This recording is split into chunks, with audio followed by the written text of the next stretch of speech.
Good evening. Welcome to Artist and Critic. I'm Don Gray. With us tonight is Allan Frumkin, owner of the Frumkin Galleries in New York City. He's just recently opened a new branch at 50 West 57th Street. As you know, his earlier gallery was and still is at 41 East 57th Street. So, Mr. Frumkin, you're covering 57th Street pretty thoroughly. Not for long. Not for long? I'm about to close the 41 East branch because we've made the transition out of 50 West and we're operating pretty fully there now. So that 50 is going to be your total outlet in New York, is Right. it? You know, I've got a gallery in Chicago, I so know. I have to keep one eye over there as well. That's, I think, is going to keep me busy. Thank you. I was wondering, what is the art market doing? I was wondering, let me start off this way, really. What I want to find out is, where did you start out? How did you decide to own a gallery in the first place? How did all of this evolve? Well, you're going back a number of years, because I've been at this a long time now. I'm going to be, I think it's 24 years 24? now, which sounds pretty solemn when you mention Oh. a figure like that. But, well, as a young man, I essayed various careers, and I spent a couple of years in one field related to one of my interests, which was architecture. And I was interested in art history and architectural history, and I finally ended up on the art side of things. And I must say, when I started, I wasn't even sure there was such a thing as a career as an art dealer. I got into the field through my friendship with some artists and through a sort of desire to get involved with some of the issues that they were concerned with. So I sort of backed into it, I guess. Where did this happen? Did this begin in Chicago, Yes. first of all? I'm from And Chicago you are originally, from Chicago. and I studied there and grew up there. And yes, I started my gallery there in 1952. 52. And I came to New York in 59. And so that's sort of the story. What is this question? I feel it has to be asked, and you can respond to it in the way you. What point of view do your galleries present in terms of the kind of art you show? What are you trying to make a point in the work that you exhibit? No, I'm not. I mean, it's very simple. I show what I like and what I think has value. Not monetary value. Oh, really? No, that's not the issue. But I think has artistic value, and presumably, if there's artistic value, eventually there might be some monetary value. No, that's what I'm interested in, and after you make a bunch of decisions over a number of years, you sort of look back and you see, what have I done in a sense, or what does it look like, and what does it all mean? And sometimes I'm a little bemused myself. I have a certain idea of what I want the gallery to look like at this point, because I've been at it a long time, and the picture isn't complete because I'm missing certain things in this sort of jigsaw puzzle of the way I feel about art and the kind of values that I have. And so the picture isn't complete. It never will be, of course, because I don't paint the pictures, and and I'm dependent, after all, on the art that's being produced. But for instance, as I see this jigsaw puzzle, there's a big piece missing right at a certain spot, and I am looking for an artist to fill that. I mean, I don't know exactly what the work looks like, but I have an idea. You have an idea? Oh, yeah. Would you care to broadcast it over the No. airwaves? You sort of want to sneak up on it, or have the No, artist sneak it up on sounds a you? little presumptuous, to say that you're looking for a certain kind of work, because in a way, what one is looking for is a certain level of quality and a certain ambition and a certain potential for achievement. That's what you're looking for, and you really don't care where it comes from. I mean, I would gladly sacrifice that hole in the jigsaw puzzle for a marvelous talent in an area that I wasn't even Considering, wasn't really intending to be involved in. So it's fundamentally a search for a certain kind of quality of performance and achievement. And in terms of searching for this quality, what balance? How does economic necessity affect you and other gallery owners in terms of artists talk about quality, I think, all the time, and they're very ill-prepared to, they don't even think of the business aspect very often. I think some of the very serious artists are so deeply involved in their art. how much does the fact of extreme overhead in terms of rent and all the things that we're aware of, how does that affect your decisions? I mean, it must enter somewhat into it because you have to survive as a business. Well, don't you? not very much. It really doesn't? No, I hate to say, I mean, it sounds a little Pollyannish. That isn't what it's about. I mean, the theory, I don't think one sells pictures. I think pictures sell themselves. I mean, if you have works of sufficient merit, there are going to, that's my presumption at least, there are people who are going to recognize that and are going to respond to that.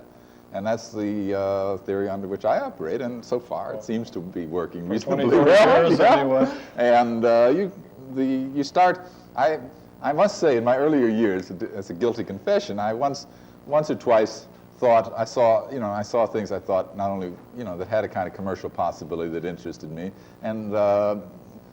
and those turned out to be complete disasters, It didn't work out that way. And I learned that isn't, at least for me, I mean, for others, I mean, smarter people, there may be something there, but I can't begin to figure that out, and I really haven't tried in many years. I don't really work from that point of view. To pursue it one degree further, it is possible, however, for bad work to be sold through extreme publicity, isn't it? Through hyping it, as they say today. Well, there's never been enough good work to go around. We know that. And the art market, even in its somewhat depressed state at the moment, there are still there's many too many buyers and people, in the market for the number of good pictures that are painted, so there's got to, a large part of the market has always been based on bad painting. And I suppose will continue to be that way for a long time to come. Has there been an extraordinary amount of bad painting in our time, would you say? No, I think You it's there always constant. you think so, really? Yeah, I do. You don't feel that, well, I guess the date would depend on who's saying it, but since the Second World War, perhaps since 1960, has there been an overwhelming amount of artificial work with predominantly artificial in character and perhaps superficial in intent? Do you feel that way? Well, I've only lived once, and I can't go back to another period for comparison, but I don't think there's much of a change there. It's true that in other periods when artists trained were in a sense workmen, if you will, and had to go through apprenticeship and journeyman status before they became masters. I mean, there was a certain weeding out, if you will, of, let's say, less durable or less, maybe dedicated would be the word, people through this long process of apprenticeship. But there's nothing like that today, of course, so that in a sense there are a great many people painting who probably wouldn't have been painting in another period, but I still wouldn't make too strong a case for lowering quality, because even with a great deal of technique, you can produce terrible pictures, and they have been produced for, as you know, hundreds of years. What I'm thinking of, I think, is the fact that so many artists have been satisfied with so very little in terms of reaching the point where a canvas was perhaps not even touched and hung up, or somebody shoveled a pile of dirt on a gallery floor. Aren't those extreme examples of an age of artistic poverty, or aren't those extreme examples of, they aren't even avant-garde searchings anymore. They're just sort of, okay, the hell with it, I give up. This is what I can do, and here it is, and nothing happens. And if I'm putting you on the spot, well, let me carry it a little further, because it seems that your gallery. I would just want to say, I don't think I'd like to, to denigrate. I mean, you're talking about a lot of different things when in these things, some of which are very serious, and whether you like them or not, I think it's not too productive to characterize broad areas of work. I mean, it's much more valuable to take it one at a time, and talk about individual cases. I mean, I have similar sentiments in certain regards, about the current scene, but then, in an area that looks like it is exhausted, somebody comes along and brings it back to life again. Yeah. And you really can't, those judgments are very tricky to make. I'd rather not. Okay, what I was going to say to flesh out the question a little bit was that it seems that the work that your gallery has shown, to go back to the point of view again of your gallery, has always been a sort of either a realist expressionist or a sardonic social commentary in a sense, hasn't it? I can think of a number of artists that it seems that you've always been exhibiting artists who were asking questions or who were looking at things a little harder than some of the other artists at a given time were. Would you agree with that, or?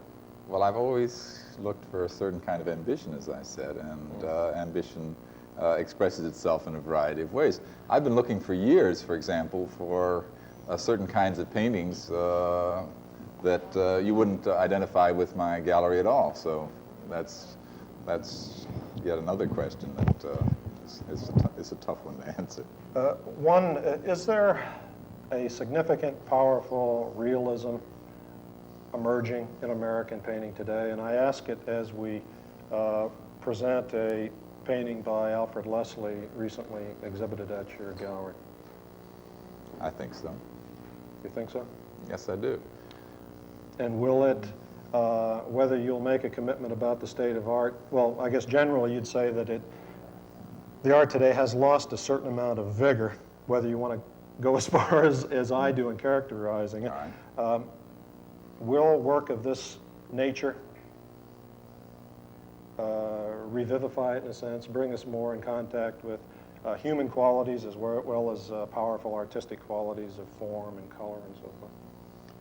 Well, the paintings of Alfred Leslie, which that's a very fine example, are very specifically dedicated to the notion that a re-contact with tradition and traditional painting is his basis for reviving painting. I don't think that's the only basis, but I think he's made a very eloquent case for that approach. In other words, he is, as I interpret his work, and what he is, and also in terms of what he has said himself, he feels that that modernism is dead, if you will, and that the only way to get back to substantial painting values is through a restudy and a reinterpretation of traditional values. And I think that is a very, it sounds like a prosaic idea, but in terms of 75 years or 100 years of modernism, it's a fairly radical and exciting idea. And I think it certainly, when he had his exhibition in New York, it was picked up by the critics, and there was a whole body of writing along the lines of, is modernism dead? And I thought that was very exciting stuff. Well, Frank, you say it sounds fairly prosaic, but isn't it in fact, it's really avant-garde thinking these days, I think, for someone to have the concerns that Leslie does have. It's a little bit like a dog biting its tail, though. You're not sure where avant-garde begins and where conservatism ends, and I think that's a very healthy situation. I like that idea. Well, it seems that many of the avant-garde, so-called avant-garde, have really become the new academy, haven't they, in a sense that there's sort of a dominance of... You're pushing me again. I'm pushing. I'd I'd rather talk in a right. constructive way, because Okay. unless you want to name names, in which case we can make a lot of enemies in a hurry. Well, no, I don't want us to make enemies, but I'll tell you the reason I bring these things up is that so much of the art criticism that we read in the papers and magazines almost accepts what's being done as if it, accepts the status quo and doesn't ask questions in the sense of establishing value so people can more or less think for themselves and say, hey, maybe what we're reading maybe it isn't all true. Maybe new developments are taking place, and maybe art of real power and stature is being created. That's the only reason I mentioned it. But let me move to another question that relates to Alfred Leslie. He began his career, or at least became known as an abstract expressionist. Indeed, he which did. is That's right. rather interesting. And how did he evolve into work of this sort? Well, I don't honestly know the exact mechanism. It happened about 15 years ago, and he had already established himself as one of the leading young abstract painters in this country. And I think it was just general dissatisfaction with the development of the work and a desire to find himself, I think, in the work that caused the change. He went through a period of searching for a year or two before he changed this into, well, a realist painter. Yeah. And the first paintings were very, very big single figures drawn in black and white, absolutely frontal, and it was an attempt to grasp the figure and bring it back to life, if you were. Yeah, exactly. And it was pretty interesting career. Well, we were just looking at Leslie's Resurrection of Lazarus, and of course, they're not only solidly painted with a great sense of light and luminosity in them, but the scale is just tremendous. They're all about, what, 9 feet? Yes. 9 feet high, which... Well, the painting that you had before that was very tempting. We should have said a word about it. Well, why don't we? The killing of Frank O'Hara, because I just wanted to point out Sure. that it's a contemporary subject. He's dealing in this picture with something that moved him very deeply. A close friend of his, the poet Frank O'Hara, was killed in an accident on Fire Island about 10 years ago, and he has been painting, trying to find a visual equivalent for his emotion. Yeah. And this is the third large painting that he has done on this subject. And it's quite interesting because the dead figure of O'Hara and the composition are echoing a 17th century composition of the Deposition of Christ. So you have a very extraordinary kind of interplay By between... Rembrandt? No, Is it it's Rembrandt? it's the original painting was by, I believe, Caravaggio, and there's a Rubens variation on it, which is quite close to the composition of that picture, and that's definitely part of the the genesis of that painting. Well, Carry I beg pardon? I say carry on. I just wanted to get in no, there. No, I think it's very pertinent because people are so afraid of words that when you talk about tradition and past, we're such a new-oriented culture, aren't we? The newest detergent, the newest car. Oh, yeah. And if you don't use the word new or give the impression that we're just leaping ahead with great leaps and bounds in progress, people just, I think, tend to turn off. Well, we're switching gears here, Mr. Frumkin. Not really. Really? I mean, well, I know you think so, but I'm not so convinced. What we're looking at, if I may introduce the picture, is a painting by Peter Saul, which is based on Rembrandt's great painting, The Night Watch, in Amsterdam.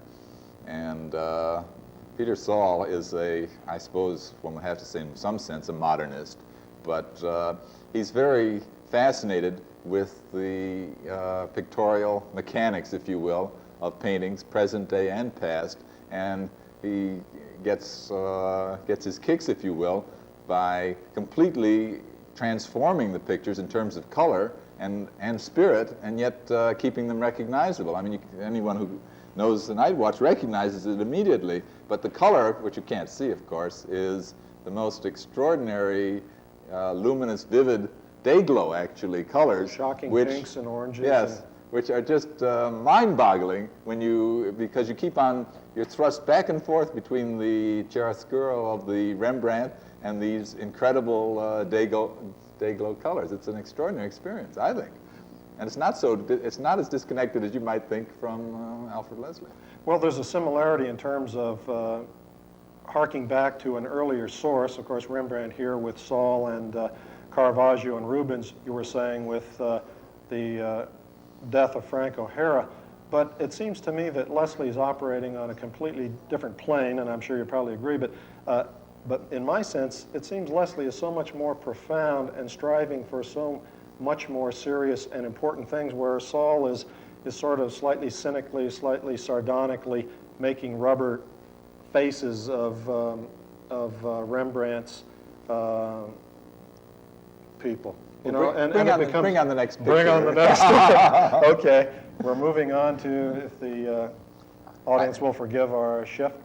Well, I wanted to see this next picture by Peter Saul because it's a variation, or his interpretation, of another famous picture. In this case, a modern painting, Picasso's Guernica, which of course hangs in the Museum of Modern Art in New York.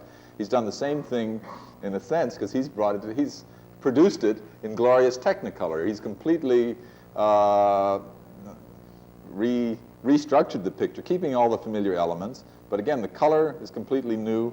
And instead of the planar kind of cubist construction of Picasso, he's introduced all these sort of dimorphic shapes of his, the hoses, the knives, the saw, and he's sort of rendered, how shall we say, Picasso into Rube Goldberg in one sense. Yeah, sort of a rubbery, dripping kind of, well, yeah, I'm sorry, go ahead. Well, it's it's an extraordinary picture, and in a crazy way, it shows up, if you will, if you'll pardon it, some of the static elements of Picasso, because whereas Picasso's horse and bull, are really very hieratic and stiff, maybe you would say the saws are rubbery and boneless, but they have an extraordinary vitality, which I'm very fond of.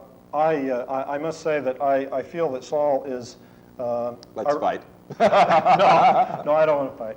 But I must say that I feel that he's involved in essentially an academic situation where he is not really adding much. He's sort of tinkering and toying, in a sense, with what has been called the greatest painting of the 20th century, and I don't believe I agree with that. I'm reevaluating everything that everyone has told me. You're going to say that, you're not going to be able to go on, because I have to respond, So you got to wait a minute. No, go ahead. Okay, I stop. The tinkering and toying, I don't think is the way to express it. I think what you have to evaluate is the final result. Now, the tradition of painting paintings after other people's paintings is very old, probably, I don't know, hundreds of years old, and it goes back at least to the Renaissance, if not before. I agree. And it's an honored tradition, and I think what you have to judge the picture by is the picture that it's copied from. And I think you do. I mean, what is the relationship? Is it just a feeble pastiche, or has it got some life? Now, the Saul, you may laugh, has got tremendous life and vitality. Now, maybe 40 years from now, the Picasso is 40 years old after all. Maybe 40 years from now, the Saul will be dead and of no interest, and the Picasso will keep its vitality. But I'm not so convinced. I think the picture has extraordinary life, and I think it has a very good chance of enduring, that is. Of enduring? Well, I'm not sure that in fact, I am sure. I don't think I agree with that, but... well, let's go on. Yeah, we'll move on to... we could move on to our Philip Pearlstein, but and we have his work here. A lot of people might say that Philip Pearlstein, who is, I guess we could definitely call a realist, might perhaps be equated or somewhat related to the photorealists because of the sharp contours and generally sort of a cool atmosphere to the pictures. Would you agree with that? I hear him groaning in the distance. Is he? Because he has made a very emphatic, this basic tenet in his work is painting directly from life. And accepting what his eye sees, and in a sense, his work with the figure is based on not correcting and not revising, as classic painting would have you do, to correct the anomalies that are sort of built into the figure, but accepting them just as he sees them. And there's never a stroke painted outside of the presence of the model. And the net result, the finish of the pictures, is such sometimes that you might see a connection, but the intention is totally different. Okay, let's move here, if we may, to a picture by Jack Beale, and perhaps the same comment could be made that in this picture, well, let me put it this way. You've mentioned that Jack Beale is involved in a monumental painting project in Washington. Would you care to discuss that, and perhaps in relation to this picture, or? Well, it's the first large commission in Washington, D.C. in perhaps 40 years, and it's very exciting because Jack Beale was chosen to do it. He's painting 4 12-foot by 12-foot panels, actually depicting the history of American labor for the new Labor Department building in Washington. And as a leading realist painter, it's an extraordinary opportunity, in a sense, to enlarge the whole vocabulary of realist painting and just take it into altogether new ground. In fact, in the process of painting this picture, he's had to develop all kinds of procedures that haven't been used in many, many years. As I was telling you earlier, he's hired apprentices. He has got a studio workshop going, which hasn't existed, I think, in America. Well, I don't know. I think Benton had a workshop in the 30s, but as far as I know, there hasn't been anything like this in a long time. We're very close to the end of the show, but briefly, you feel that this return of realistic painters to handling these grand themes and grand compositions opens up immense possibilities for the growth of not only art, but for the handling of large figure compositions. Well, I think it's going to be extraordinary. The government is committed to give a certain number of public commissions, and I hope enough realists get them so that we can really see some extraordinary new developments in realist painting in this country, and I think that's what we're in for. It's going to be an exciting few years, I expect. And Alfred Leslie may indeed come in for his share of those, and he seems admirably suited to large-scale painting of that sort. Well, you've been listening to and watching Mr. Allan Frumkin, owner of the Allan Frumkin Galleries in New York and Chicago. The program's Artist and Critic. I'm Don Gray. Thanks very much for being with us. Good night now.